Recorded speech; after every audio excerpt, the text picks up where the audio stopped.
El teléfono sonó en el peor momento posible.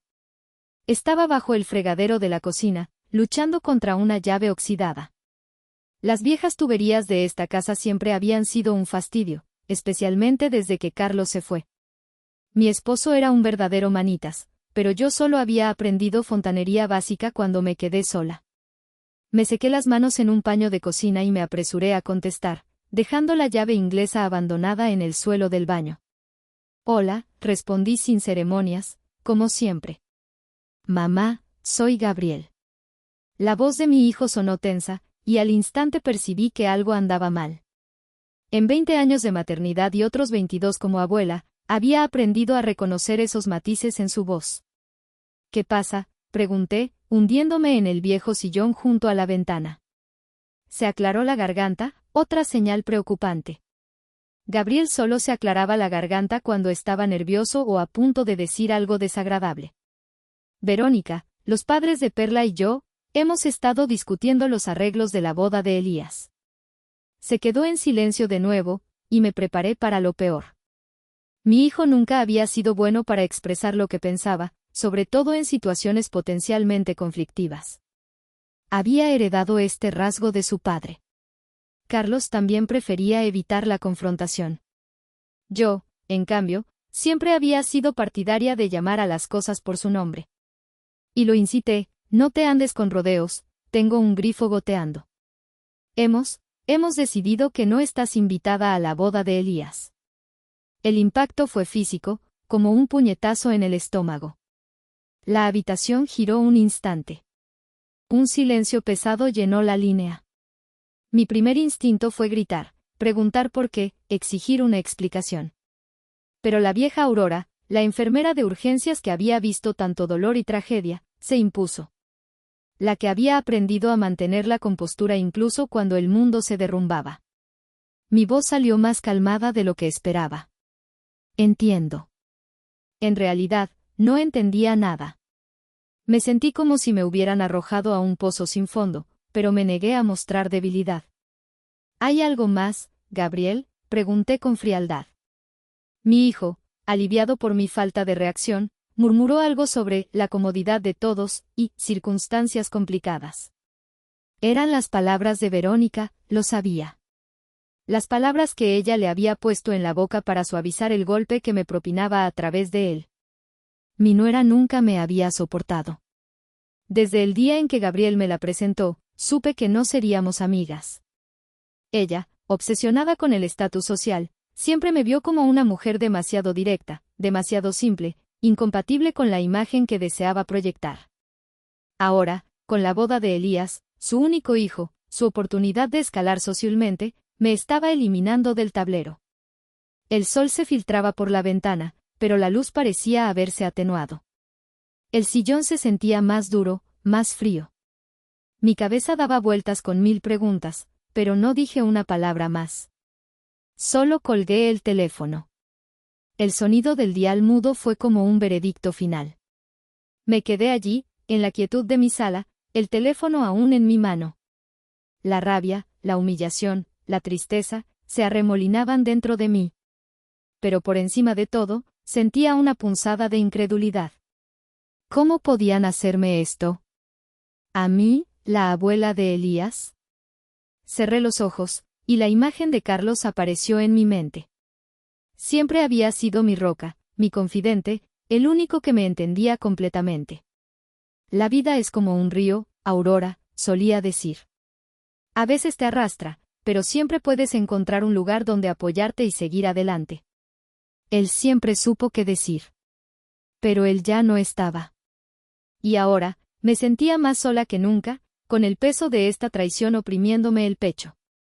Sin embargo, en lo más profundo de mi ser, una pequeña chispa de mi vieja terquedad comenzó a encenderse. Me habían excluido. Me habían subestimado. Pero aún no habían visto lo último de Aurora Marín. La noticia de mi exclusión de la boda de Elías no era un hecho aislado, sino la culminación de años de tensión silenciosa y conflictos latentes. La raíz de todo se remontaba al día en que Gabriel me presentó a Verónica. Recuerdo vívidamente ese almuerzo. Verónica, impecablemente vestida y con una actitud altiva, apenas disimulaba su desdén por mi modesta casa en San Pedro. Sus ojos recorrían los muebles antiguos, las fotografías familiares colgadas sin pretensiones, y yo podía sentir su juicio en cada parpadeo. «Es acogedor, señora Marín», había dicho con una sonrisa forzada, y yo supe, en ese instante, que nunca seríamos amigas. Verónica era hija de una familia que había ascendido socialmente de forma meteórica y estaba obsesionada con mantener las apariencias. Para ella, todo giraba en torno a la imagen, el estatus y la aprobación de un círculo social que yo, como enfermera retirada que valoraba la honestidad y la sencillez, nunca me había esforzado en alcanzar. Mis manos, marcadas por décadas de trabajo en hospitales, mis opiniones directas y mi falta de interés en los chismes sociales, eran para ella una especie de afrenta personal. «Tu madre es un poco peculiar, Gabriel», escuché una vez que le decía por teléfono, sin saber que yo estaba en la habitación contigua. «No es el tipo de persona que se mezcla bien con mi gente». Gabriel, mi hijo, era el eslabón débil en esta cadena de conflictos. De naturaleza apacible, detestaba las confrontaciones y siempre buscaba el camino de menor resistencia. Era un hombre bueno, un padre decente, pero carecía de la firmeza de carácter necesaria para mediar entre su madre y su esposa. Siempre que surgía una fricción, él se retraía, esperando que la tormenta pasara, lo que invariablemente dejaba a Verónica con la sensación de tener la razón y a mí con un sabor amargo en la boca. Su silencio era su forma de complicidad. Recuerdo la Navidad de hace 3 años. Verónica había insistido en que celebráramos en su nueva casa, una mansión que había comprado con un préstamo considerable, más para impresionar que para vivir. Yo había llevado uno de mis pasteles de manzana caseros, una receta de la abuela de Carlos, que a Elías le encantaba.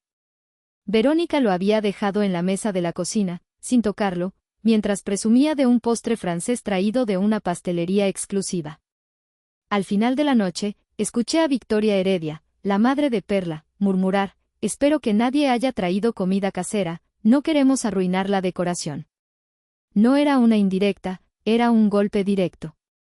Carlos, que todavía vivía entonces, me había apretado la mano por debajo de la mesa, un gesto silencioso de consuelo.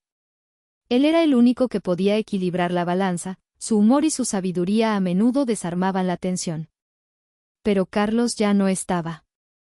Su ausencia era un vacío constante en mi vida, una herida que, aunque había cicatrizado, dejaba una cicatriz profunda. Con su partida, el último muro de contención entre Verónica y yo se había desmoronado. Ahora, Gabriel estaba solo, y como era de esperar, había cedido ante la presión de su esposa y los padres de Perla, quienes seguramente compartían la misma mentalidad elitista. Su decisión de excluirme de la boda de Elías, mi querido nieto, no solo era una humillación, sino también un intento de borrarme de la historia familiar que estaban construyendo, una historia que, para ellos, no tenía cabida para una anciana con manos de trabajo y un corazón demasiado franco. Sin embargo, no sabían que la vieja Aurora Marín tenía sus propias batallas que librar, y ésta, por Elías, la libraría hasta el final. A pesar del escozor de la humillación, mi mente voló hacia Elías, mi nieto. Él era la razón de mi existencia, el brillo en mis ojos en un mundo que a menudo me parecía sombrío. Elías no era como Gabriel o Verónica.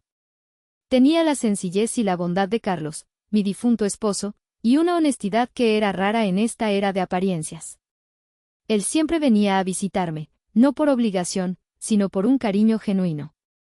Nos sentábamos en la cocina, comíamos mis galletas caseras y hablábamos de todo y de nada. Él me contaba sus sueños, sus inquietudes, y yo le ofrecía consejos basados en una vida de experiencia. Recuerdo el día en que Elías decidió que quería ser paramédico, trabajar en los servicios de emergencia. Gabriel y Verónica estaban furiosos. Esperaban que Elías siguiera los pasos de su padre en el sector financiero, que se uniera a la empresa de su abuelo materno. Lo veían con un futuro prometedor en los negocios, codeándose con la élite social. Pero Elías tenía un alma diferente. Quería ayudar a la gente, salvar vidas, ser útil de una manera tangible. Sus padres lo consideraban una ocurrencia de joven, una fase que pasaría. Pero yo lo apoyé. Tu abuelo Carlos siempre dijo que no hay mayor riqueza que hacer lo que amas, Elías, le dije, mirándolo a los ojos. si tu corazón te llama a ayudar, ve y hazlo con orgullo.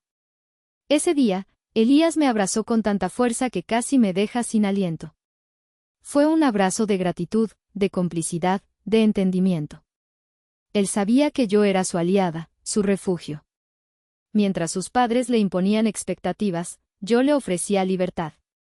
Él valoraba mis consejos, incluso cuando eran directos y sin rodeos, porque sabía que venían del corazón. Juntos, pasábamos horas en el viejo garaje de Carlos, donde mi esposo había reparado de todo, desde cortadoras de césped hasta coches antiguos. Elías, de niño, observaba con fascinación cómo su abuelo desmontaba motores y los volvía a armar con una paciencia infinita. Fue allí donde Elías desarrolló su amor por la mecánica y, en particular, por las motocicletas. Carlos, aunque no era un motociclista, respetaba la ingeniería detrás de ellas. Tenía un viejo manual de motocicletas clásicas que Elías devoraba. Recuerdo cómo Elías se sentaba en el suelo del garaje, con el manual abierto en sus rodillas, sus pequeños dedos trazando las líneas de una ilustración. «Abuela, mira esta», me había dicho un día, señalando una motocicleta con un diseño inconfundible. Es una Triumph Bonneville de 1968. Es la moto más bonita del mundo. Sus ojos brillaban con una admiración pura. Yo, que poco sabía de motos, solo pude sonreír. «Es muy bonita, cariño», le dije. «¿Crees que algún día tendré una?», preguntó con la inocencia de un niño. Y yo, sin dudarlo, le había respondido: «Algún día, Elías, si trabajas duro y sigues tus sueños, tendrás la tuya. Te lo prometo». Era una promesa hecha a la ligera en ese momento, una de esas cosas que se dicen para consolar a un niño.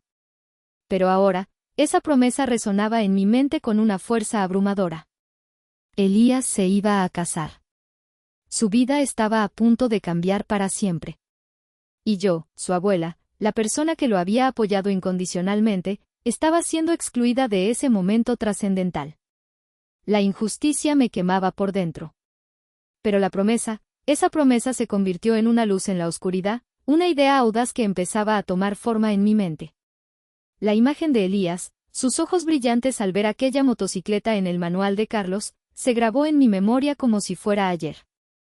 La Triumph Bonneville de 1968. Para un niño, era más que una máquina, era un símbolo de libertad, de aventura, de un futuro que se extendía sin límites. Carlos, aunque no era un entusiasta de las motos, siempre había tenido un respeto profundo por la ingeniería y la artesanía. Él creía en la belleza de las cosas bien hechas, duraderas, con carácter. Y la Bonneville, incluso en una fotografía, irradiaba ese carácter. Mi promesa a Elías: algún día, Elías, si trabajas duro y sigues tus sueños, tendrás la tuya. Te lo prometo, había sido una simple frase de aliento. Pero para Elías, yo sabía que mis palabras tenían peso. Nunca fui de esas abuelas que daban promesas vacías. Cuando decía algo, lo decía en serio. Y ahora, años después, esa promesa me perseguía. ¿Cómo podía permitir que se casara sin que yo, su abuela, cumpliera mi palabra? ¿Cómo podía dejar que se casara sin la motocicleta de sus sueños, cuando la habían excluido a la abuela de la boda? La ironía era cruel. Mientras Verónica y los Heredia planeaban una boda ostentosa, llena de lujos y superficialidad, Elías seguía siendo el mismo joven humilde y apasionado por las cosas sencillas. Su sueño de una Triumph Bonneville no era una muestra de opulencia, sino de una apreciación por la historia, la mecánica y la aventura.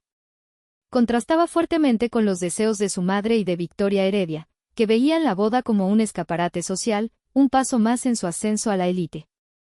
Ese era el núcleo de mi conflicto con Verónica. Ella medía el valor de las personas por su cuenta bancaria y su apellido. Yo, por su carácter, su honestidad y su bondad. Y Elías, bendito sea su corazón, se parecía más a Carlos y a mí que a sus propios padres. Él no necesitaba un regalo costoso y llamativo, y necesitaba algo que hablara de amor, de conexión, de un legado familiar. Y la Bonneville, la motocicleta de sus sueños, era el regalo perfecto. No solo cumpliría mi promesa, sino que también sería un poderoso mensaje. La idea de buscar y restaurar esa motocicleta comenzó a germinar en mi mente. Era una locura, lo sabía. Una mujer de mi edad, sola, sin conocimientos de mecánica, intentando restaurar una moto antigua en 2 semanas. La lógica gritaba que era imposible. Mi presupuesto era limitado, mis conocimientos nulos, y el tiempo era mi mayor enemigo. Pero la humillación de la llamada de Gabriel, el dolor de ser excluida, se mezclaba con la fuerza de mi amor por Elías y la memoria de Carlos. Era como si la voz de mi esposo resonara en mi cabeza: nunca digas que no puedes, Aurora, hasta que lo hayas intentado. Mi corazón, que se había sentido pesado y roto, comenzó a latir con un nuevo propósito. Esto no era solo una moto, era un desafío personal, un acto de rebelión silenciosa contra la superficialidad y la crueldad. Sería mi forma de decir: aquí estoy, y mi amor por Elías es más fuerte que sus pretensiones sociales. No se trataba de vengarme, sino de demostrarles que el verdadero valor reside en el amor y los lazos que se forjan con el corazón, no con el dinero o la posición social. La Triumph Bonneville de 1968 no sería solo un regalo, sería un símbolo, un recordatorio de una promesa hecha hace años, y la prueba de que el amor de una abuela es inquebrantable. Y yo, Aurora Marín, estaba a punto de embarcarme en la aventura más grande de mi vida. Sentada en el porche, el sol de la mañana se filtraba a través de las hojas del viejo roble, dibujando patrones de luz y sombra sobre el suelo de madera. El café en mi taza se había enfriado, pero yo apenas lo notaba. Mi mirada se perdía en el horizonte, mientras el dolor de la exclusión comenzaba a transformarse en una determinación férrea.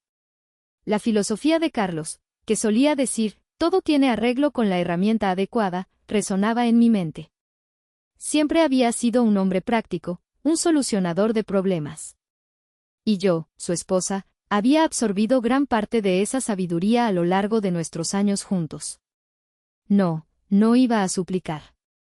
No iba a llorar. La Aurora de hace unos años, quizás.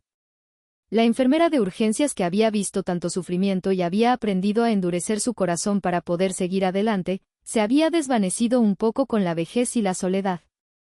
Pero la chispa de la rebeldía, la esencia de quién soy, seguía viva. Si ellos querían jugar sucio, yo jugaría a mi manera. Mi objetivo no era simplemente asistir a la boda, sino hacer una declaración, una que Elías jamás olvidaría y que los demás no podrían ignorar. La sorpresa tenía que ser grandiosa, inolvidable, algo que demostrara mi amor incondicional por Elías y que, al mismo tiempo, pusiera en evidencia la superficialidad de sus padres y los Heredia. Y la Triumph Bonneville, la motocicleta de sus sueños, era la herramienta perfecta. Era un riesgo enorme. Financieramente, era una locura.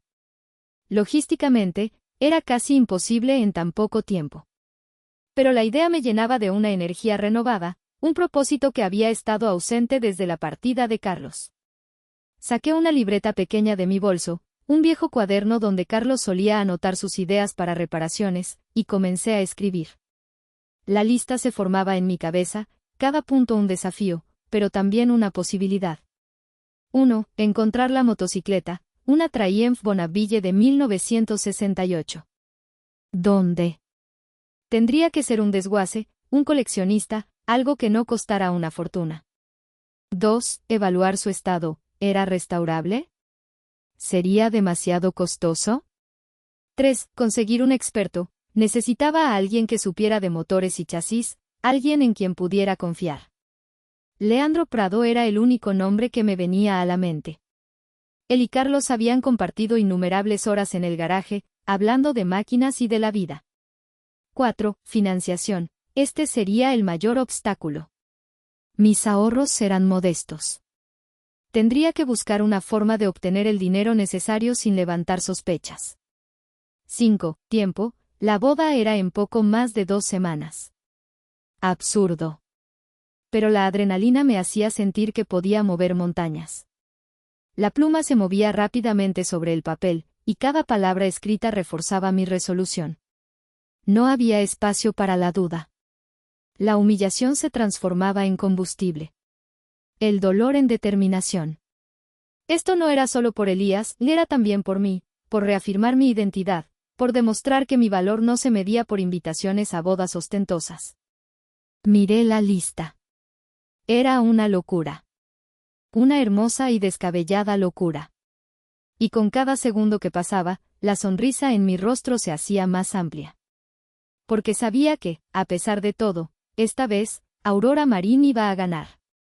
Y el mundo, o al menos mi pequeña parte de él, se llevaría una gran sorpresa. A la mañana siguiente, me desperté con una sensación extraña. La tristeza del día anterior aún persistía, como una niebla densa, pero por debajo de ella burbujeaba una nueva energía, una determinación casi febril. El vacío dejado por Carlos en la casa se sentía especialmente grande en las mañanas, cuando su aroma a café recién hecho ya no flotaba en el aire. Pero hoy, ese vacío estaba siendo llenado por el zumbido de un propósito. Desayuné gachas de avena con manzana, algo que Carlos solía preparar para mí, y revisé mi lista. La palabra, sorpresa, estaba escrita en mayúsculas, subrayada varias veces. Mi primera tarea era clara, necesitaba a Leandro Prado. Leandro había sido el mejor amigo de Carlos desde la escuela. Era un mecánico retirado del ejército, conocido por sus manos de oro y su habilidad para arreglar cualquier cosa, desde un motor de avión hasta un reloj de cuco. Era gruñón, sí, pero su corazón era tan grande como su experiencia. Busqué su número en mi vieja agenda de teléfonos. Lo encontré, Leandro Mecánico. Marqué con un pulso acelerado. La línea timbró varias veces antes de que una voz ronca y malhumorada contestara, ¿quién diablos es? Leandro, soy Aurora Marín, respondí con mi tono más dulce, aunque sabía que no le gustaba el dulce en mí. Hubo un silencio al otro lado de la línea. Luego, un resoplido. Ah, la vieja gruñona. ¿Qué quieres ahora? ¿Se te rompió la lavadora o quieres que te ayude a podar el rosal que Carlos plantó? Sonreí. Su sarcasmo era su forma de mostrar afecto. Leandro, necesito un favor grande. Algo único. Y solo tú puedes ayudarme. Hubo una pausa. ¿Único? No me digas que quieres restaurar el viejo forte de Carlos. Llevo diciéndote 20 años que es chatarra. No, no es el Ford, dije, y me reí. Es una motocicleta. Una Triumph Bonneville de 1968. Hubo un silencio más largo esta vez. Pude imaginar su ceño fruncido, su mente de mecánico procesando la información. Las Bonneville no eran fáciles de encontrar. Una Bonneville, ¿y para qué demonios quieres tú una de esas? No me digas que te vas a poner un pañuelo en la cabeza y a salir a la carretera. Es para Elías, solté, sin dar más detalles. Su regalo de bodas. No quería revelar la humillación de la invitación. Quería que mi regalo hablara por sí mismo. Leandro, que adoraba a Elías, emitió un gruñido pensativo. ¿Elías, una Bonneville? Ese chico tiene buen gusto. Pero, ¿dónde vas a encontrar una de esas? Son difíciles de conseguir, y si las encuentras, están hechas polvo o cuestan una fortuna. Y la boda es, ¿cuándo es la boda? En 2 semanas y media, le dije, consciente de lo ridículo que sonaba. Hubo un silencio que pareció una eternidad. Podía oír su respiración al otro lado. Luego, un largo suspiro. Aurora, ¿te has vuelto loca? Es imposible. No para ti, Leandro, respondí, usando su debilidad. Tú y Carlos siempre decían que nada es imposible si se pone suficiente ingenio. ¿Me ayudas, sí o no? Otro gruñido. Pero esta vez, percibí una nota de resignación, casi de diversión. Bien. Pero si me sacas canas verdes, juro que te ataré a esa moto y te haré dar la vuelta al mundo. Sonreí. Sabía que había ganado. Pasa por aquí en 1 hora. Te invitaré a café y te contaré los detalles. Colgué el teléfono, el corazón lleno de esperanza.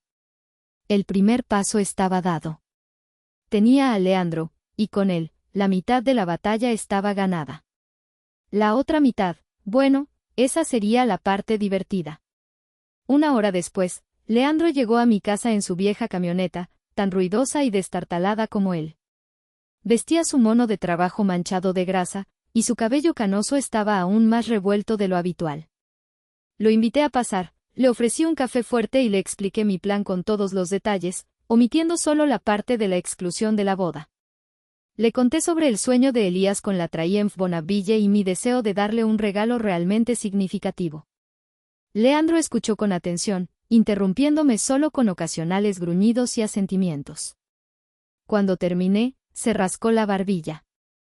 Entonces, una Bonneville de 1968, en 2 semanas y media. Y supongo que no tienes el dinero para comprar una nueva, ¿verdad, vieja gruñona? Ni un céntimo para una nueva, admití. Pero sí tengo un poco ahorrado para la restauración, y estoy dispuesta a gastarlo todo. Él entrecerró los ojos. Conozco un lugar. Un desguace a unos 24 kilómetros de aquí, hacia el sur. Un tal Mateo, un tipo bastante peculiar. Es posible que tenga una de esas antigüedades escondidas entre su chatarra. Pero te advierto, es un negociador duro como una roca. Y el lugar es, bueno, digamos que no es un jardín de rosas. Perfecto, dije con una sonrisa. ¿Cuándo estamos listos? Leandro se puso de pie, su expresión una mezcla de resignación y excitación. Ahora mismo. Mientras más rápido, mejor. No quiero que Elías se case sin su abuela y su motocicleta de ensueño. Salimos hacia la camioneta de Leandro. El motor tosió varias veces antes de arrancar con un estruendo. El viaje fue lento, pero la conversación fluyó con facilidad. Hablamos de nuestros viejos tiempos con Carlos, de sus bromas, de sus interminables proyectos en el garaje. Leandro me preguntó cómo me había ido desde que Carlos se fue, y le conté sobre mi jardín, sobre cómo la jardinería se había convertido en mi terapia. Él, a su vez, me habló de su espalda, que lo traicionaba con cada movimiento, y de cómo el silencio de su propio taller se había vuelto pesado sin las visitas de Carlos. El paisaje comenzó a cambiar. Las casas se hicieron más escasas, los árboles más densos. La carretera se volvió más estrecha y bacheada. Finalmente, Leandro giró por un camino de tierra que serpenteaba a través de un denso matorral. El aire se llenó de un olor a metal oxidado y polvo. Un cartel descolorido y casi ilegible apareció ante nosotros: propiedad privada.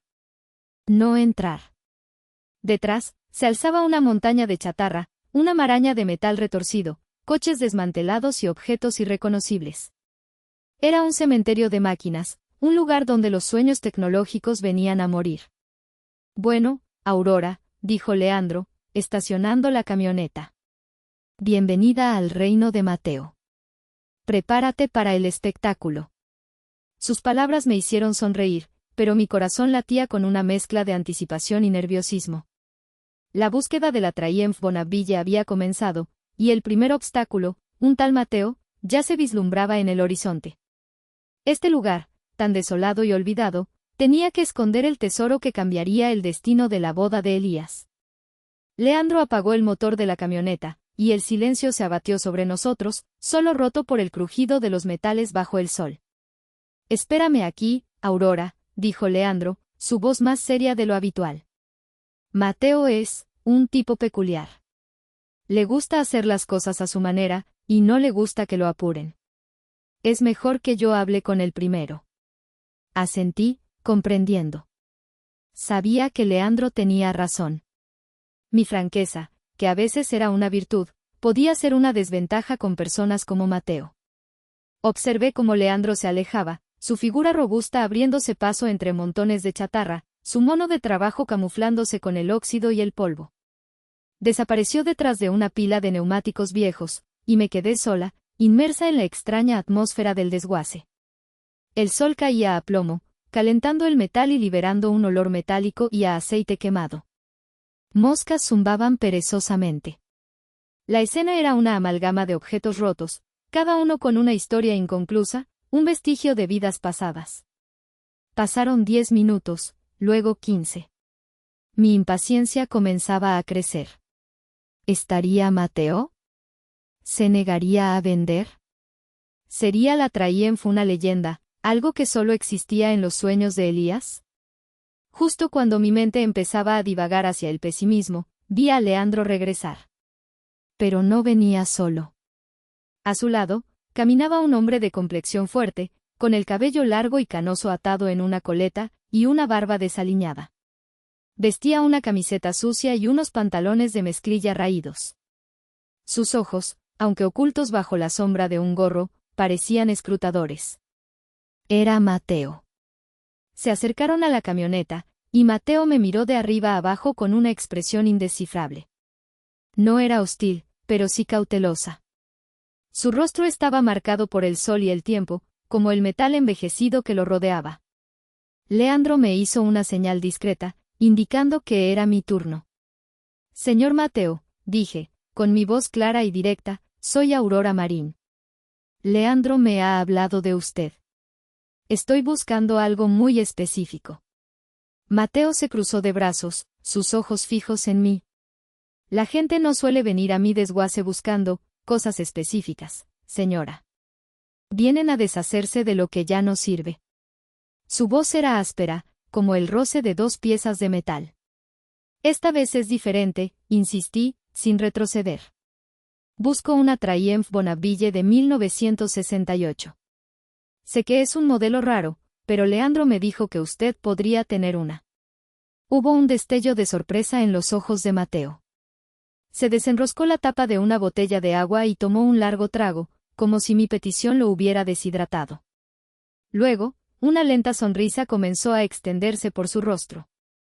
Una Bonneville, dice usted, ¿y qué sabe una dama como usted de esas máquinas? Mi nieto la ama, respondí, sin más explicaciones. Es el regalo de bodas de sus sueños. Y necesito encontrar una en buenas condiciones, o al menos, restaurable. Mateo asintió lentamente, como si estuviera sopesando mis palabras. El gruñido de Leandro a mi lado me dio a entender que la estrategia estaba funcionando.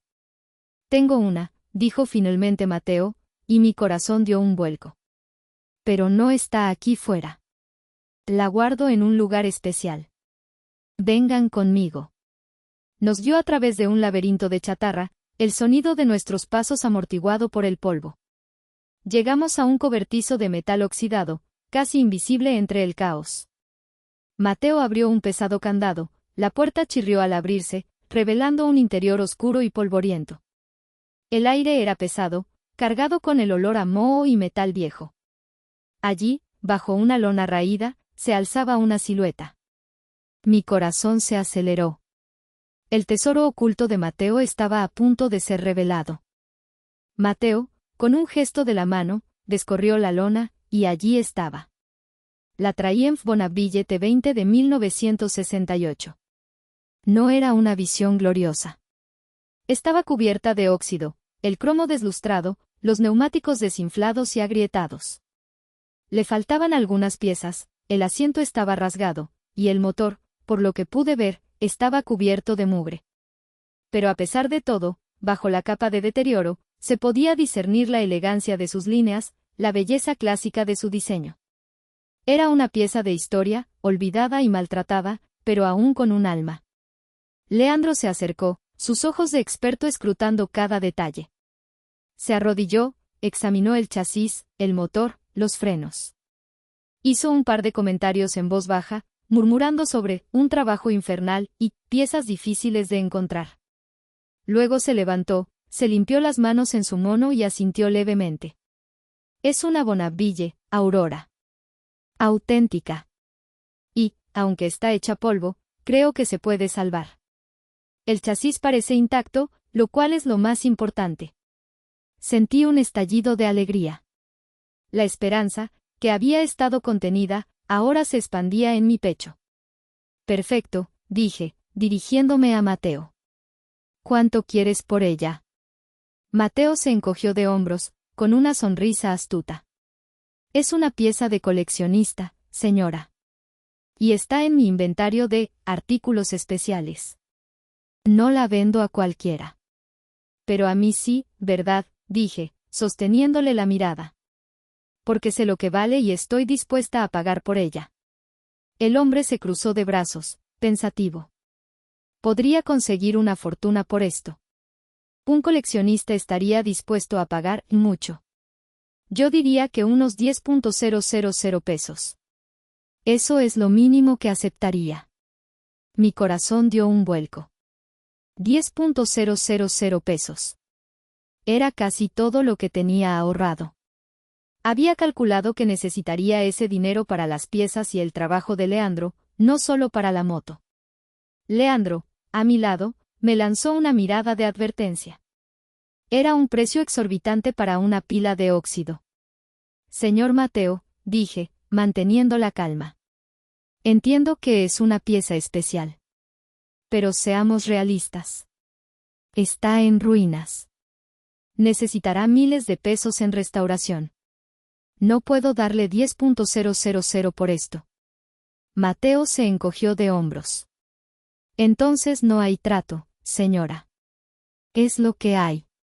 O lo toma, o lo deja. Leandro intervino, con voz más amable. Mateo, hombre, ten un poco de consideración. Es para el nieto de Aurora. ¿Sabes lo que significa una Bonaville para un joven? Y mira el estado. Necesitará mucha inversión, ¿no podrías ajustarte un poco el precio? Mateo se frotó la barba. Se quedó pensativo por un momento, sus ojos recorriendo la motocicleta.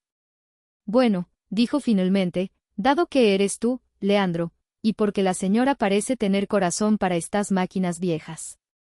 9.250 pesos. Y ni un céntimo menos. Tómenlo o déjenlo. 9.250 pesos. Seguía siendo un golpe. Mis ahorros, de 10.000 pesos, se reducirían a apenas 750 pesos. ¿Cómo financiaría la restauración? Pero la imagen de Elías, su rostro iluminado por la ilusión, apareció en mi mente. Esta moto era su sueño. Y yo estaba dispuesta a hacer lo que fuera necesario. Hecho, dije, extendiendo mi mano. Mateo la estrechó con un apretón firme. Luego, miró la motocicleta con una expresión casi nostálgica. Es una buena máquina. Estuvo aquí mucho tiempo. Me alegro de que vaya a tener una nueva vida.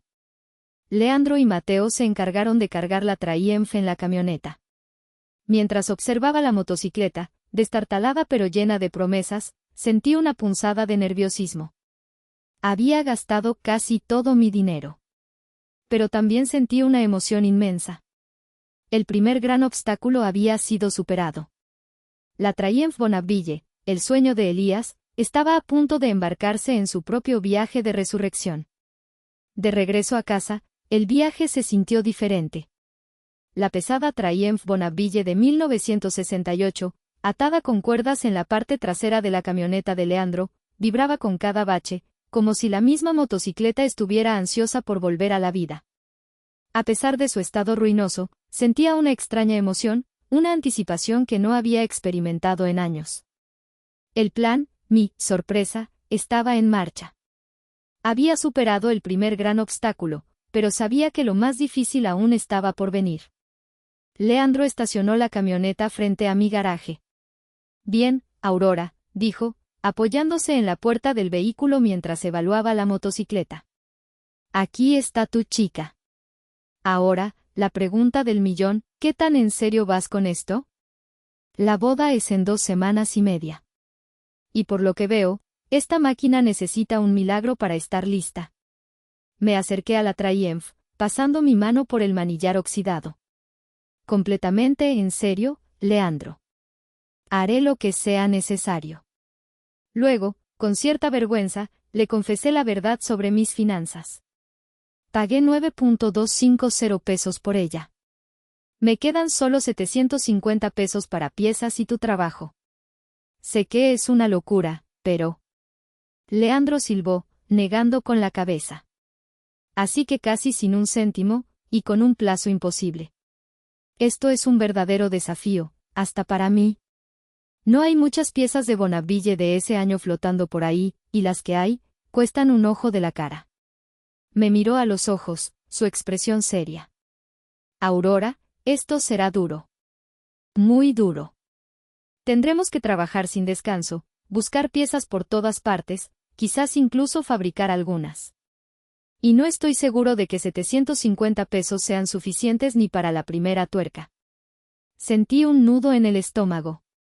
La cruda realidad de mi situación financiera me golpeó con fuerza. Había actuado impulsivamente, guiada por la emoción y la determinación, sin calcular fríamente los costos.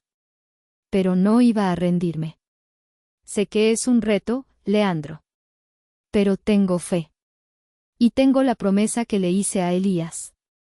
Él se merece esto, ¿me ayudas o no? Leandro se quedó en silencio, observando la motocicleta. Pude ver la duda en sus ojos, pero también un destello de la vieja pasión por la mecánica que compartía con Carlos. Finalmente, exhaló un largo suspiro. De acuerdo, vieja gruñona. Estás loca, pero me gustas así. No puedo prometerte que la tendremos lista, y no puedo prometerte que no nos quedaremos sin dinero. Pero sí te prometo una cosa, haremos todo lo humanamente posible para que Elías tenga su Triumph en su boda. Mi corazón se llenó de gratitud. Gracias, Leandro. De verdad, gracias. No me agradezcas todavía, refunfuñó. Primero, vamos a descargar esta cosa. Y luego, me invitas a una buena comida. Necesitaré mucha energía para esta locura. Con su ayuda, logramos bajar la motocicleta de la camioneta y empujarla hacia el garaje. La pesada máquina rodó con dificultad sobre sus neumáticos desinflados. Una vez dentro, la luz tenue del garaje iluminó su silueta, una promesa oxidada de lo que podría llegar a ser. A pesar del cansancio, sentí una inmensa satisfacción. El primer gran paso estaba dado. Tenía la moto y tenía al mejor mecánico. Ahora, solo faltaba el dinero. Y eso, lo sabía, sería mi próximo gran desafío. Con la Triumph Bonneville ocupando un espacio central en el garaje, la realidad de la situación me golpeó con toda su fuerza. Después de revisar los catálogos en línea de piezas de motocicletas clásicas, mis esperanzas de restaurar la moto con los 750 pesos restantes se desvanecieron por completo. Una simple transmisión costaba más de 3.000 pesos. El motor necesitaría un reacondicionamiento completo, las piezas de cromo serían caras, y la pintura. La pintura costaría una fortuna.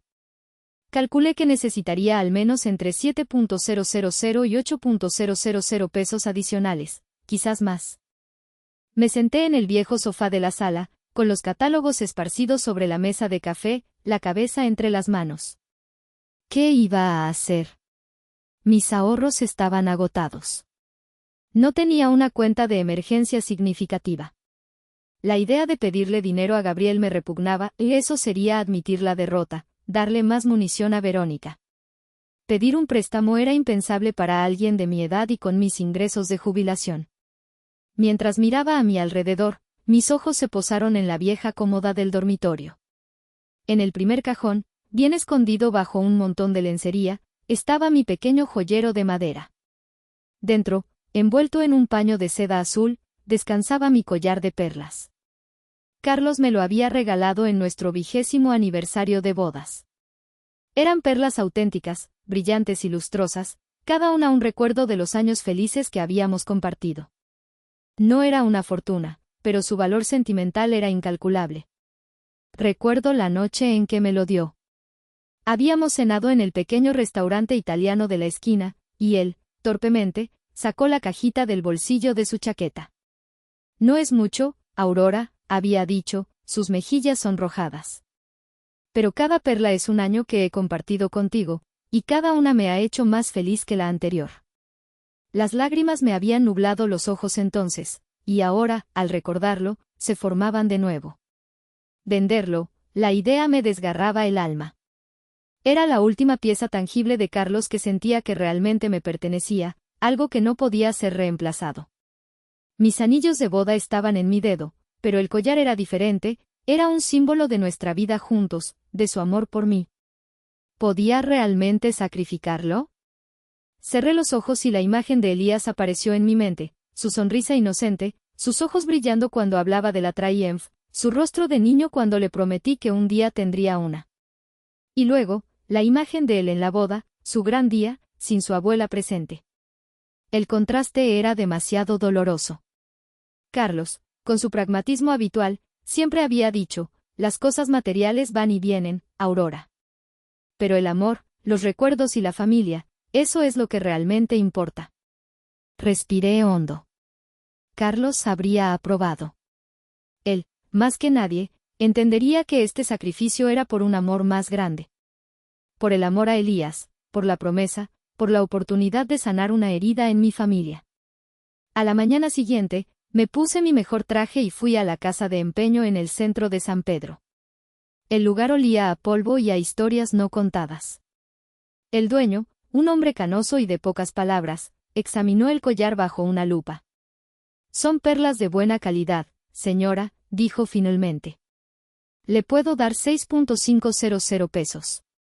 Era menos de lo que necesitaba, pero era suficiente para comenzar. Acepté el trato, y con el dinero en mi bolso, salí a la calle, sintiendo un vacío en mi cuello, pero una nueva determinación en mi corazón. Había cruzado un umbral. El sacrificio había sido hecho. Ahora, el único camino era hacia adelante. Con los 6.500 pesos en mi cuenta, la siguiente tarea era preparar el garaje.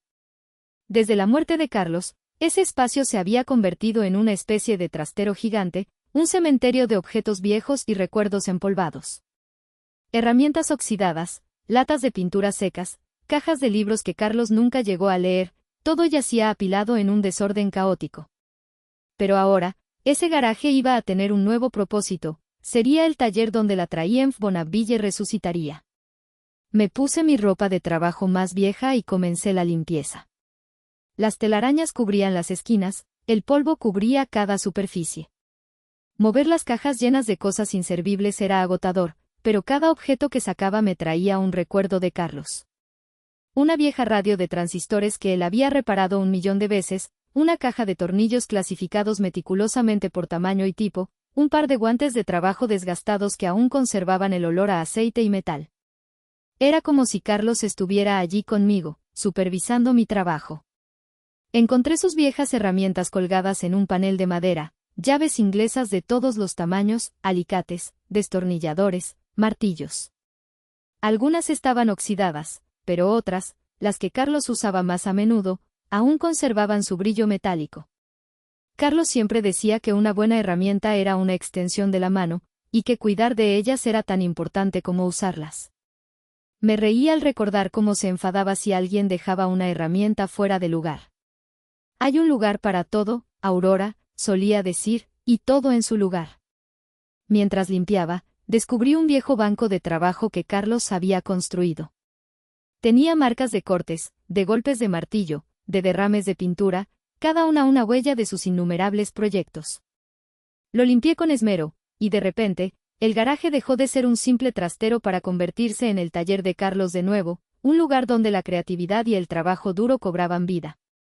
Esa noche, sentada en el garaje con una taza de té, mirando la Triumph Bonneville, que ahora parecía menos una pila de chatarra y más una promesa, sentí una extraña sensación de familiaridad. Había pasado décadas en el hospital, salvando vidas, lidiando con emergencias, con la adrenalina constante. Esa era mi zona de confort, mi propósito. Pero después de la jubilación y la muerte de Carlos, me había sentido un poco perdida, sin dirección. Ahora, con este proyecto, la vieja Aurora, la enfermera de urgencias, la mujer capaz de enfrentar cualquier desafío, había regresado. La meticulosidad que aplicaba al cuidado de un paciente, la paciencia para diagnosticar un problema, la precisión para ejecutar una tarea, todas esas habilidades que creí que solo servían en el ámbito médico, resultaban ser increíblemente útiles en la mecánica. El aire en el garaje olía a metal, a aceite, a polvo y a la promesa de un nuevo comienzo. El silencio, que antes era pesado con la ausencia de Carlos, ahora estaba lleno del eco de su sabiduría y la anticipación de un trabajo por hacer. Sabía que el camino sería largo y difícil, pero por primera vez en mucho tiempo, me sentí llena de propósito. El garaje ya no era solo un espacio físico, era un santuario, un taller de sueños, donde la memoria de Carlos y el amor por Elías se unirían para dar vida a una leyenda de acero. Los días siguientes se convirtieron en un torbellino de actividad. Leandro llegó temprano el lunes, con sus herramientas y una expresión de concentración. Trajo consigo el motor de la Triumph, que había llevado a su taller para una inspección inicial. Buenas noticias, Aurora, dijo, depositando el pesado bloque sobre el banco de trabajo. El motor no está tan mal como pensé. Parece que se le ha dado un mantenimiento decente en algún momento. Pero la transmisión, esa sí que está hecha pedazos. Hay que reemplazarla por completo. Mi corazón dio un salto. Una transmisión nueva significaba un gasto considerable, pero con el dinero de las perlas, sabía que podía afrontarlo. Adelante, Leandro. Encarga lo que necesites. No escatimaremos en gastos para las piezas esenciales. Con la financiación asegurada, el trabajo se aceleró. Leandro y yo comenzamos a desmantelar la motocicleta por completo. Cada tornillo oxidado, cada pieza cubierta de mugre, se limpiaba meticulosamente. La mesa de trabajo se llenó de componentes, ordenados por tamaño y tipo, como si estuviéramos realizando una cirugía compleja. Leandro, con su vasta experiencia, identificaba las piezas dañadas y las que podían ser rescatadas. Yo, con mi ojo entrenado por años de observación y atención al detalle, lo ayudaba a clasificar, limpiar y, a veces, incluso a identificar pequeños problemas que él había pasado por alto. Pedimos las piezas necesarias en línea. Los días de espera eran agónicos, cada tic-tac del reloj una cuenta regresiva para la boda. Algunas piezas llegaron rápido, otras se demoraron en aduanas o simplemente eran difíciles de conseguir. Leandro se frustraba, pero yo lo animaba. Paciencia, Leandro. Roma no se construyó en un día, y una Bonneville tampoco. Mientras esperábamos las piezas, nos concentramos en limpiar y preparar el chasis y otras partes. Lijábamos el óxido, pulíamos el metal, quitábamos capas de suciedad. El garaje, antes lleno de polvo y recuerdos estancados, ahora vibraba con el sonido de las herramientas, el roce del papel de lija y el aroma del aceite y los disolventes. El viejo banco de trabajo de Carlos se convirtió en nuestro centro de operaciones, un lugar donde la magia de la restauración cobraba vida. Leandro visitaba diariamente, a veces desde la mañana hasta la noche. Comía conmigo, cenaba conmigo, y nuestras conversaciones, que antes se limitaban a chismorreos y quejas sobre la vejez, ahora giraban en torno a la mecánica, a las complejidades del motor, a las soluciones creativas para los problemas que surgían. Él, un hombre de pocas palabras, me contaba historias de sus días en el ejército, de los motores que había reparado en medio de la guerra, de los desafíos imposibles que había superado. Y yo, por primera vez en mucho tiempo, me sentí realmente viva, con un propósito claro y un compañero de trabajo con quien compartirlo. Un día, mientras lijaba una pieza del chasis, Leandro me observó con una sonrisa. Aurora, nunca te había visto tan enérgica. Es como si esta moto te hubiera devuelto la juventud. Me reí. Quizás tienes razón, Leandro. Desde que Carlos se fue, me había sentido un poco perdida. Como un barco sin timón. Necesitaba un verdadero proyecto.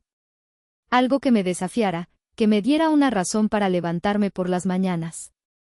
Él asintió. Es increíble lo que un propósito puede hacer por una persona. Carlos siempre lo decía. Sin un propósito, uno se oxida más rápido que esta moto. Sentí una punzada de tristeza por Carlos, pero también una profunda gratitud. Él, incluso en su ausencia, seguía guiándome. La Bonneville, más que un regalo para Elías, se había convertido en un motor para mi propia resurrección.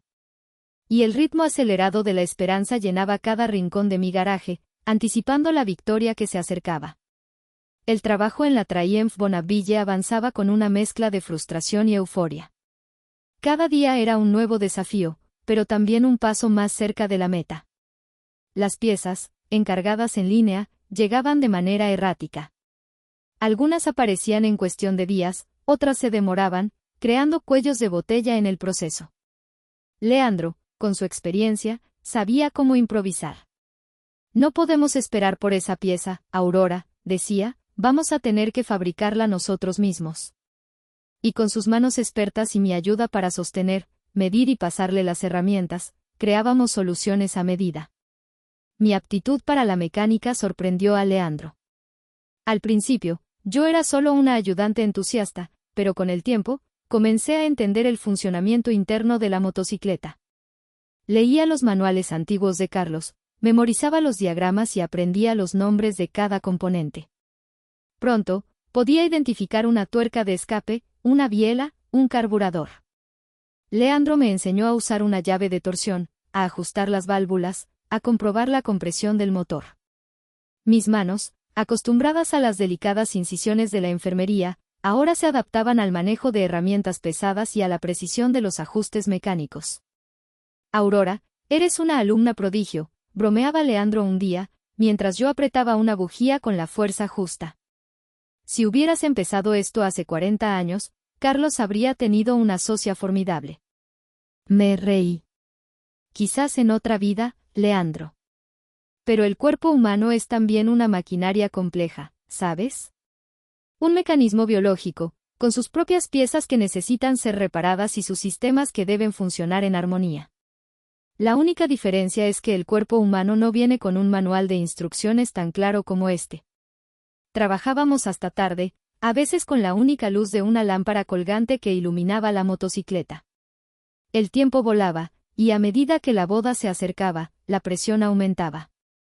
Los neumáticos nuevos, el asiento de cuero, el sistema de frenos y la nueva transmisión finalmente llegaron. Montamos la transmisión, y el motor, después de un reacondicionamiento completo, fue colocado en el chasis. Ver cómo las piezas se unían, cómo la máquina comenzaba a tomar forma, era increíblemente gratificante. El rugido del motor, cuando lo encendimos por primera vez, fue música para mis oídos. Era un sonido rudo, potente, lleno de vida. La Bonneville, que había estado muda y oxidada, ahora vibraba con una nueva energía. Era como ver a un paciente recuperarse de una larga enfermedad, volver a respirar, a vivir. Pero quedaba mucho por hacer. La pintura, los acabados, los detalles estéticos que la harían brillar. Y, por supuesto, la incógnita de cómo la introduciría en la boda.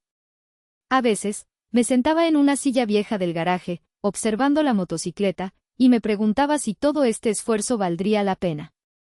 ¿Realmente cambiaría algo? ¿La familia de Gabriel y Verónica la apreciarían, o simplemente la verían como un intento de llamar la atención? Luego, recordaba a Elías, su mirada inocente y su genuino amor por las cosas auténticas. Era por él. Por el vínculo que compartíamos, por la promesa que le hice. Y con ese pensamiento, la fatiga desaparecía, y la maquinaria del progreso seguía girando, impulsada por un amor inquebrantable. La Triumph Bonneville no era solo una moto, era un símbolo de mi resiliencia, de la sabiduría de Carlos y del poder de un sueño. Mientras el garaje zumbaba con el sonido de las herramientas y el aroma a metal y aceite, mi mente seguía fija en el objetivo principal, la boda de Elías. Necesitaba información, detalles que me permitieran planificar la entrada de la Triumph. Sin embargo, no podía preguntar directamente. Gabriel seguía evitándome, sus llamadas se volvían más esporádicas y llenas de excusas triviales. Elías, por su parte, inusualmente, tampoco se comunicaba, lo que me hacía sentir incómoda. Sabía que él ya debía estar al tanto de la decisión de sus padres, y su silencio me dolía profundamente. La única forma de obtener información era a través de canales indirectos. Recurrí a Marta Delgado, mi amiga y vecina de toda la vida. Marta era florista y su hija, Claudia, había sido contratada para hacer los arreglos florales de la boda de Elías. Fui a su tienda un martes por la tarde, con la excusa de encargar un ramo de flores para mi mesa de café. Marta, querida, ¿cómo estás? Hacía tiempo que no te veía, dije, fingiendo una despreocupación que no sentía. Aurora, qué sorpresa verte por aquí. Muy bien, gracias. Un poco liada con la temporada de bodas, ya sabes. Y más ahora con la boda de Elías, qué cosa tan grande. ¿Tu nieto se casa, puedes creerlo? Sí, es una alegría, respondí, sintiendo un nudo en la garganta. Cuéntame, ¿cómo van los preparativos? He oído que será algo espectacular. Marta, que no era la más discreta del mundo, no tardó en soltar la lengua. Oh, Aurora, no te imaginas. La señora Heredia, la madre de la novia, no escatima en nada. Ha pedido unas orquídeas exóticas que vienen de Holanda, y unos arreglos florales que parecen sacados de una revista. Se rumorea que el vestido de perla costó una fortuna, y que la cena será de 7 platos, quieren que todo sea perfecto, que impacte. Asentí, absorbiendo cada detalle. Ya veo. Parece que quieren impresionar a todo San Pedro. Marta se encogió de hombros, con una sonrisa cómplice. Así parece. La señora Heredia siempre ha sido muy de apariencias. Quiere que todo el mundo vea que su hija se casa con lo mejor, y que su familia, bueno, que su familia está a la altura. La conversación con Marta me confirmó lo que ya sospechaba. La boda no era solo una celebración de amor, sino un evento para lucirse, una declaración de estatus social por parte de los Heredia y de Verónica. Esto reforzó mi determinación. Mi regalo, la Bonaville restaurada, sería un contraste perfecto, una declaración de amor verdadero que no necesitaba de la ostentación. Salí de la floristería con mi ramo de flores y la cabeza llena de ideas. Tenía que averiguar más sobre el lugar de la recepción, el horario, cómo serían los accesos. Mi plan de la gran entrada necesitaba ser impecable. No solo quería sorprenderlos, quería que fuera un momento inolvidable para Elías, un recuerdo que trascendiera la superficialidad del evento. La información era poder, y yo estaba dispuesta a reunir cada fragmento para asegurarme de que mi sorpresa fuera un éxito rotundo. Unos días antes de la boda, me encontré en una situación inesperada. Había ido a la farmacia de José, mi farmacéutico de toda la vida, a recoger unos medicamentos. Mientras esperaba en la fila, vi a Perla Heredia, la prometida de Elías, hablando con José.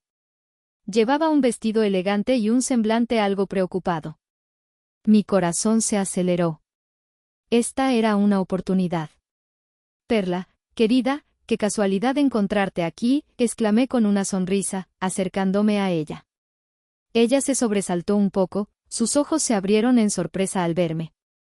Aurora, qué alegría. No, no esperaba verte. Su voz sonaba un poco tensa, y sus mejillas se sonrojaron levemente. Sabía que estaba incómoda, probablemente porque no me habían invitado a la boda. Vine por mis vitaminas, le dije, restándole importancia a mi presencia. Pero me alegro de verte, ¿cómo van los preparativos de la boda? Estoy segura de que será precioso. Perla suspiró, su expresión se suavizó un poco. Van, bien. Mis padres están muy emocionados. Quieren que todo sea perfecto. Había un matiz de cansancio en su voz, casi como si el peso de las expectativas fuera demasiado grande. Me imagino, dije con empatía. Es un día muy importante para Elías. Dile que le envío mis mejores deseos, por favor.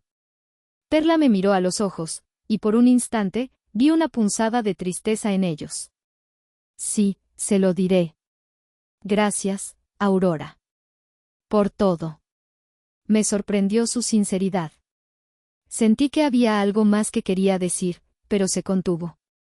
Por cierto, añadió, Elías me habló mucho de su abuelo Carlos. Le encantaba cuando él le contaba historias y le enseñaba cosas en el garaje. Siempre dice que le hubiera gustado que Carlos estuviera en su boda. Esa mención a Carlos ablandó mi corazón. Demostraba que Perla no era tan superficial como sus padres y Verónica. Que valoraba algo más que el dinero y el estatus. Carlos era un hombre sabio, dije, con una sonrisa nostálgica. Y adoraba a Elías más que a nada. Estoy segura de que, de alguna manera, estará allí con él. Perla me sonrió, una sonrisa genuina esta vez. Eso espero. Bueno, debo irme. Tengo que reunirme con el decorador. Claro, cariño. Que tengas un buen día, le dije, despidiéndome de ella. Una vez que Perla se fue, José, el farmacéutico, se acercó a mí, con una expresión de complicidad. La señorita Perla no es como sus padres, Aurora. Ellos quieren hacer una boda de portada de revista, pero ella solo quiere ser feliz con Elías.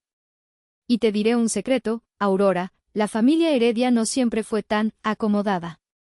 Hace unos 20 años, su padre, Ricardo Heredia, era un simple vendedor de coches usados.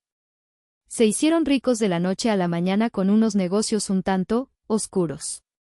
Por eso están tan obsesionados con la imagen, con demostrar que son alguien. La revelación de José no me sorprendió del todo. Siempre había sentido que había algo forzado en la opulencia de los Heredia. Su afán por el estatus tenía sentido ahora. Querían legitimar su riqueza con una boda que impresionara a todos. Esto me dio más razones para seguir adelante con mi plan. Mi regalo no solo sería para Elías, sino también una silenciosa reprimenda a la superficialidad de aquellos que lo rodeaban. La Triumph Bonneville sería una verdad incómoda en medio de tanta falsedad. La cuenta regresiva para la boda era implacable, y la restauración de la Triumph Bonneville entró en su fase más crítica. Los últimos días se convirtieron en una carrera contra el tiempo, llena de desafíos que ponían a prueba nuestra paciencia y nuestro ingenio. Los problemas de pintura fueron los más persistentes. Después de lijar el chasis hasta dejarlo impecable, la aplicación de la nueva pintura de color azul profundo de la moto, elegida por su similitud con el color original, resultó ser más compleja de lo esperado. Necesitaba un acabado perfecto, sin imperfecciones, que reflejara el brillo de una motocicleta nueva. Leandro, con su experiencia, recurrió a viejos trucos y contactos, encontrando a un especialista en pintura de vehículos clásicos que, a regañadientes, accedió a ayudarnos a contrarreloj. Las piezas que aún faltaban, sobre todo algunos pequeños detalles estéticos como las insignias originales y los espejos retrovisores, eran casi imposibles de encontrar. Eran los elementos que realmente harían brillar la motocicleta, los que la distinguirían de cualquier otra. Leandro pasó horas al teléfono, hablando con coleccionistas y vendedores de piezas antiguas por todo el país, y finalmente, encontró lo que necesitábamos. Tuvimos que pagar un precio exorbitante por un par de insignias de Triumph originales, pero la inversión valía la pena. Cada pieza, por pequeña que fuera, contribuía a la autenticidad y la belleza final de la moto. Mientras Leandro se ocupaba de los últimos ajustes mecánicos, yo me concentraba en los detalles estéticos. Pulía el cromo hasta que relucía, limpiaba cada rincón, asegurándome de que no quedara ni una mota de polvo. El asiento de cuero negro, recién tapizado, se veía lujoso y elegante. Los neumáticos nuevos, con su dibujo impecable, prometían una conducción suave y segura. La motocicleta, que había llegado al garaje como una pila de chatarra oxidada, ahora era una obra de arte, una joya mecánica que irradiaba historia y poder. Hubo un momento, la noche antes de que Leandro la probara por primera vez en la carretera, en que me senté a solas en el garaje, observando la Bonneville. Las luces del techo creaban sombras largas y misteriosas. Me pregunté si todo este esfuerzo, todo este sacrificio, valdría realmente la pena. ¿Sería apreciada por Elías como yo esperaba? ¿Cambiaría la percepción de Gabriel y Verónica?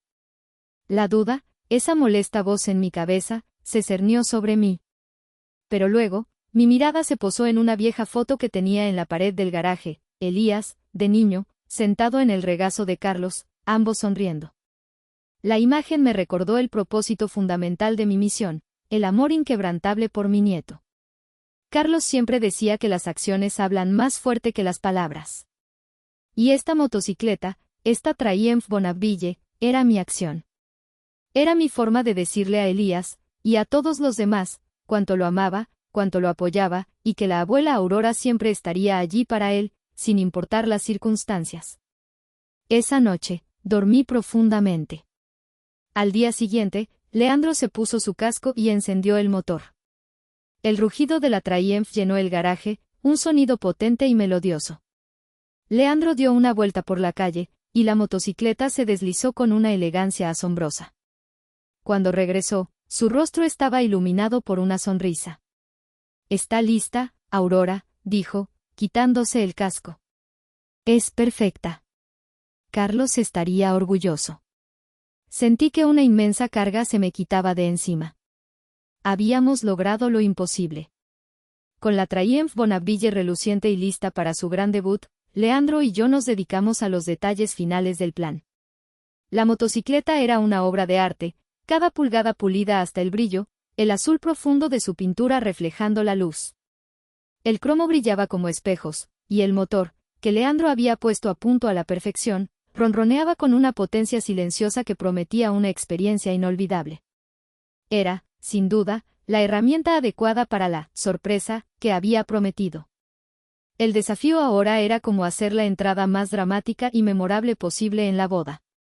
Había investigado la ubicación de la recepción, Jardines del Lago, y sus accesos.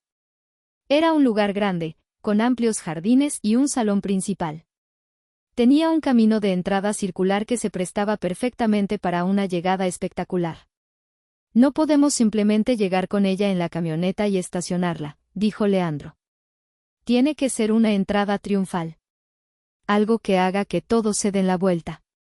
Estudiamos los planos del lugar que había conseguido a través de una amiga de Marta Delgado. La recepción comenzaría con un cóctel en los jardines, seguido de la cena en el salón principal. La idea que se nos ocurrió fue sencilla, pero efectiva. Haríamos la entrada justo cuando los invitados estuvieran congregándose en los jardines, antes de que la cena comenzara. Así, todos la verán, dije, mis ojos brillando con emoción. Y nadie podrá ignorarla. Decidimos que Leandro conduciría la motocicleta, ya que yo no tenía experiencia con motos, y el día de la boda no era el momento de aprender. Yo iría con él, sentada en el asiento trasero, vestida para la ocasión. Planificamos la ruta desde mi casa hasta Jardines del Lago, calculando el tiempo exacto para llegar en el momento preciso. Leandro, a pesar de sus habituales refunfuños, se estaba divirtiendo con todo esto. Nunca pensé que a mi edad estaría involucrado en una misión secreta para llevar una motocicleta a una boda, bromeó. Carlos se estaría riendo a carcajadas. Yo también me reí. Carlos estaría orgulloso, Leandro. Orgulloso de nosotros. De que no nos hemos rendido. Preparamos la motocicleta con cuidado. Llenamos el tanque de gasolina, revisamos el aceite, y dimos los últimos retoques de limpieza. La Triumph Bonneville no solo era un regalo para Elías, era también una declaración de principios, un testimonio del amor inquebrantable de una abuela y de la resiliencia del espíritu humano. Los últimos días antes de la boda fueron de una anticipación casi insoportable. Gabriel no me había llamado desde hacía una semana. Elías me había enviado un mensaje de texto corto: abuela, te echo de menos. Me dolía saber que estaba sufriendo por la situación, pero eso solo me impulsaba más a hacer que este regalo fuera aún más especial. Quería ver su rostro cuando viera la motocicleta, quería ver la sorpresa y la alegría en sus ojos. La Triumph, bajo la lona en mi garaje, esperaba pacientemente su momento. Era más que metal y cuero, era la manifestación de una promesa, de un sacrificio y de un amor que se negaba a ser silenciado. El telón estaba a punto de levantarse, y la abuela Aurora Marín estaba lista para hacer su entrada. El día de la boda. La fecha que había sido fuente de tanta angustia y determinación. Me desperté temprano, con una extraña mezcla de nerviosismo y una euforia tranquila. El sol se filtraba por mi ventana, prometiendo un día claro y hermoso. Me vestí con esmero. Había elegido un vestido sencillo, pero elegante, de un color azul verdoso que contrastaba con mis canas plateadas.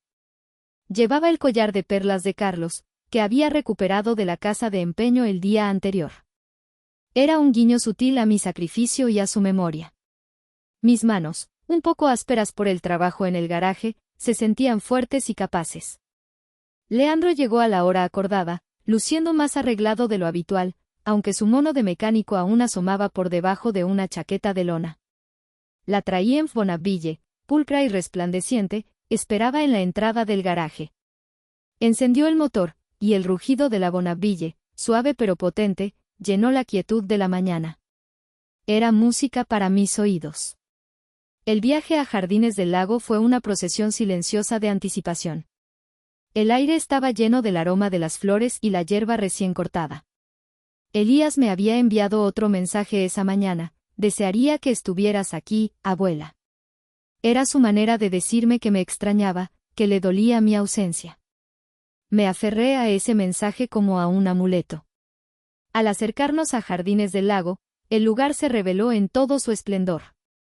Los amplios jardines estaban llenos de invitados elegantemente vestidos, congregándose para el cóctel previo a la cena. Música suave flotaba en el aire, mezclándose con el murmullo de las conversaciones. Los arreglos florales de Marta, exuberantes y exóticos, adornaban cada esquina, confirmando el derroche que había pronosticado. Coches de lujo llenaban el estacionamiento, y las damas de honor, con sus vestidos a juego, se movían con gracia entre los grupos. Era el escenario perfecto para una boda de alta sociedad. Leandro detuvo la motocicleta a unos 100 metros de la entrada principal, ocultos detrás de una hilera de arbustos.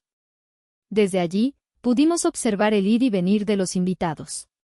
«Este es el momento, Aurora», susurró Leandro, dándome una palmada en el hombro. «¿Lista para el espectáculo?». Asentí, mi corazón latiendo con fuerza. «Más que lista». Leandro encendió el motor. El rugido de la Triumph Bonneville, repentino y potente, cortó el aire, interrumpiendo la música y el murmullo de las conversaciones. Como un trueno en un cielo despejado, el sonido atrajo la atención de todos. Las cabezas se giraron, las conversaciones cesaron. Un silencio aturdido se apoderó de los jardines.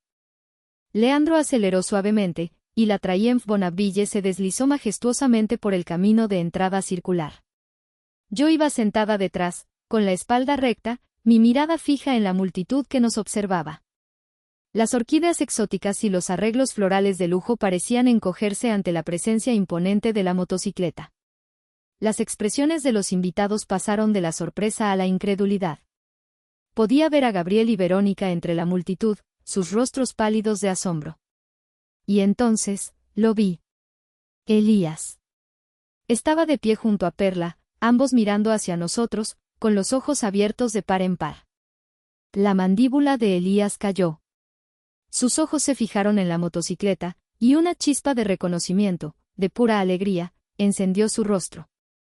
Él, mi nieto, era el primero en entender. Y en ese instante, supe que todo el sacrificio, todo el esfuerzo, había valido la pena. La Triumph Bonneville había llegado, y con ella, la abuela Aurora Marín. El silencio en Jardines del Lago se rompió con un murmullo creciente, que rápidamente se convirtió en un coro de asombro y exclamaciones. La Triumph Bonneville se detuvo elegantemente frente a la multitud, su motor ronroneando suavemente, como un animal dormido. Leandro me ayudó a bajar, y mis ojos se fijaron en Elías. Él no perdió el tiempo. Con una velocidad asombrosa, se abrió paso entre los invitados, su rostro una mezcla de incredulidad, emoción y lágrimas que comenzaban a brotar. «Abuela», exclamó, con la voz ahogada. Corrió hacia mí y me abrazó con una fuerza que casi me deja sin aliento. Era un abrazo desesperado, lleno de alivio, de amor y de disculpa. Sentí sus lágrimas calientes en mi hombro. «Lo siento mucho, abuela. Yo no quería que esto pasara. Lo siento». Lo abracé con fuerza, acariciando su cabello. «No tienes que disculparte por nada, mi niño. Estoy aquí. Y eso es todo lo que importa». Mientras Elías se aferraba a mí, la multitud se aglomeraba a nuestro alrededor, susurrando y señalando la motocicleta. Pude ver a Gabriel y Verónica, parados un poco más atrás, sus rostros una mezcla de vergüenza y shock.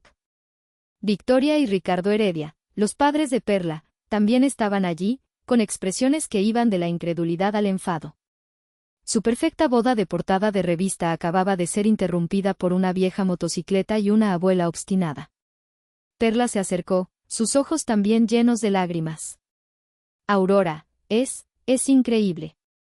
La motocicleta. Elías siempre hablaba de ella». Miró a Elías con una ternura infinita. «Es el mejor regalo que podría haber recibido. Es un regalo de amor, cariño», le dije a Perla, tomándole la mano. «De un amor que no se rinde». Elías, secándose las lágrimas, se separó un poco y miró la Triumph con adoración. Es la Bonneville, abuela, la restauraste, lo hiciste». Su voz temblaba de emoción. «No puedo creerlo. Siempre la quise. Te lo prometí, ¿recuerdas?», le dije con una sonrisa. y la abuela Aurora cumple sus promesas. La gente comenzó a acercarse, admirando la motocicleta, susurrando elogios. Elías les contaba la historia de cómo había soñado con esa moto desde niño, y cómo su abuela había logrado el milagro de restaurarla. La Triumph Bonneville se convirtió en el centro de atención, eclipsando las costosas flores y los arreglos de lujo. Era un poderoso símbolo de autenticidad, de amor puro, de un legado familiar que superaba las pretensiones sociales. Gabriel se acercó, su rostro contrito. «Mamá, yo». Intentó hablar, pero las palabras se ahogaron en su garganta. «Está bien, Gabriel», le dije con calma. «Lo importante es que estamos aquí, y que Elías tiene el día que se merece». Mi mirada se posó en Verónica, quien evitó mi contacto visual. Sabía que ella era la más afectada por la situación. Su plan de exclusión había fracasado estrepitosamente, y la verdad de su superficialidad estaba ahora a la vista de todos. Victoria Heredia, con una falsa sonrisa, se acercó. «Señora Marín, qué sorpresa. Una motocicleta tan clásica. Una pieza de museo, sin duda». Intentaba sonar condescendiente, pero su voz traicionaba su incomodidad. «Es un regalo con alma, señora Heredia», respondí con firmeza. «Algo que no se puede comprar con dinero. Y para mi nieto Elías, es invaluable». Esa noche, la Triumph Bonneville no solo unió a Elías y a Perla, sino que también comenzó a sanar las heridas de mi familia. La lección había sido dada, no con palabras, sino con un acto de amor inquebrantable. La abuela Aurora Marín había regresado, más fuerte y determinada que nunca, y con ella, un nuevo legado de amor y resiliencia. Los meses siguientes a la boda de Elías fueron testigos de un cambio significativo en mi vida. La Triumph Bonneville no solo había servido como un puente para la reconciliación con mi nieto, sino que había reescrito mi relación con el resto de mi familia. La fría barrera que se había erigido entre Gabriel y yo comenzó a disolverse. Ahora me llamaba con regularidad, no solo en festividades, sino para charlas genuinas sobre su día, sobre Elías y Perla, e incluso para pedirme consejo. Se había despojado de la influencia opresiva de Verónica, o al menos, había aprendido a sopesar sus propias opiniones. Verónica, aunque aún conservaba una pizca de su distancia habitual, había perdido la hostilidad abierta que me dedicaba. El impacto de la motocicleta en la boda, y la innegable alegría de Elías, la habían obligado a reconocer que mis peculiaridades no eran una debilidad, sino una fuente de fuerza y un amor inquebrantable.